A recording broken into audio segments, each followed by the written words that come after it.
बिस्मिल्लाहिर्रहमानिर्रहीम। अस्सलाम वालेकुम। आप सब ठीक होंगे इंशाअल्लाह। अल्हम्दुलिल्लाह मैं भी ठीक हूँ। हमारे बहुत से लोग जो भाई हैं वो कंपनीज वगैरह चेंज करते हैं अच्छे करियर के लिए, अच्छी अपॉर्चुनिटी के लिए। तो और ये उनका राइट भी है। हर बंदे को खूब से खूब तर या बेहतर से बेहतर ज़िंदगी गुजारने का हक़ हासिल है और उसी हक़ के तहत ये हम स्टेप्स लेते हैं अपनी ज़रूरियात को देखते हुए, अपने मसाइल को देखते हुए। तो इस सिलसिले में चंद बातें गोशगुजार करना चाहूँगा। देखिए, जो भी आप डिसीजन लेते हैं अपनी लाइफ में, कंपनी स्विच करने का, चेंज करने का, किसी भी लेवल पे, आइदर वो आपका जो है वो टीएम लेवल हो, एग्जीक्यूटिव लेवल हो, फ्रंट लाइन मैनेजमेंट लेवल हो लाइक एएसएम्स, और सेकंड लाइन मैनेजमेंट का डिसीजन हो लाइक जेडएसएम, सेल्स मैनेजर। तो उसमें बहुत सारी चीज़ें लोग देखते हैं, लेकिन मैं अपने प्रैक्टिकल एक्सपीरियंस की बेस पे आपको चंद बातें बताना चाहूँगा। और ये मेरा अपना ज़ाती ऑब्जर्वेशन है, which is also part of my experience. और कुछ मेरी अपनी ऐसी एक्शन हैं जिसकी वजह से मैंने बहुत कुछ सीखा, और रादर मिस्टेक्स जिससे वी लर्न अ लॉट। सो उसमें यह है कि अगर आपको कोई एमरजेंसी स्टेट एसओएस सिचुएशन नहीं है, ठीक है, फिर आप आने वाले 5 सालों को देख के ये फ़ैसला करें। कोविड से पहले तो मैं 5 साल ज़रूर कहता था, लेकिन अब मेरा ख्याल में आइंदा आने वाले 2 से 3 सालों को देख के आप फ़ैसला करें कि अगर आप करंट जिस पोजीशन में हैं उसमें अगर आप 2 साल 3 साल और रहते हैं तो आप कहाँ तक जाएंगे, और अगर आप दूसरी कंपनी में जाते हैं तो इंडस्ट्री के डायनामिक्स उस वक्त तक किस हद तक होंगे, और आप वहाँ पे अपने आप को कैसे जो है वो प्रूव कर सकते हैं। तो उसमें ये एक बैकग्राउंड ज़रूर होना चाहिए, और सबसे जो बड़ा एलिमेंट होना चाहिए वो आपकी ग्रोथ का होना चाहिए कि आपकी प्रोफेशनल और पर्सनल ग्रोथ जो है ये सबसे पहला फैक्टर है उस बात के सीन्स के बिहाइंड में। दूसरी बात ये है कि आपकी जो रिस्पेक्ट है मार्केट में, कस्टमर के चैम्बर में, डॉक्टर के चैम्बर में, वो किस हद तक उसमें इजाफ़ा होता है, ये चीज़ देखने भी बहुत ज़रूरी है। क्योंकि अल्टीमेटली इंसान जो है वो अर्निंग तो बहुत सारे लोग करते हैं, लेकिन रिस्पेक्टफुल अर्निंग जो है दैट मैटर्स अ लॉट।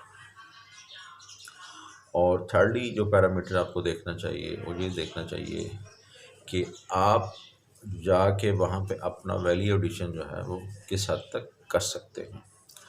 यानी कि आपने काम तो करना है बीइंग एन एम्प्लॉय, लेकिन आपकी अपनी इनपुट्स क्या हो सकती हैं जिसकी वजह से वो ऑर्गेनाइजेशन, वो एरिया या वो लोगों के ऊपर आपका इम्पेक्ट क्या आ सकता है। देखिए, हम सिर्फ सिंगल विंडो, सिंगल लेंस के थ्रू ही सोच रहे होते हैं कि पैसे हैं, ये आने हैं और इससे ये पैसे ज़्यादा हैं, तो अल्टीमेटली बहुत सारे जो हिडन फैक्टर्स हैं वो हम भूल जाते हैं। बस अगर हम इसी चीज़ को फोकस रखें पैसों के हवाले से, तो ये जस्ट लाइक एक ट्रेन का इंजन है, इसके पीछे जितने डिब्बे हैं वो हम अक्सर इग्नोर कर देते हैं।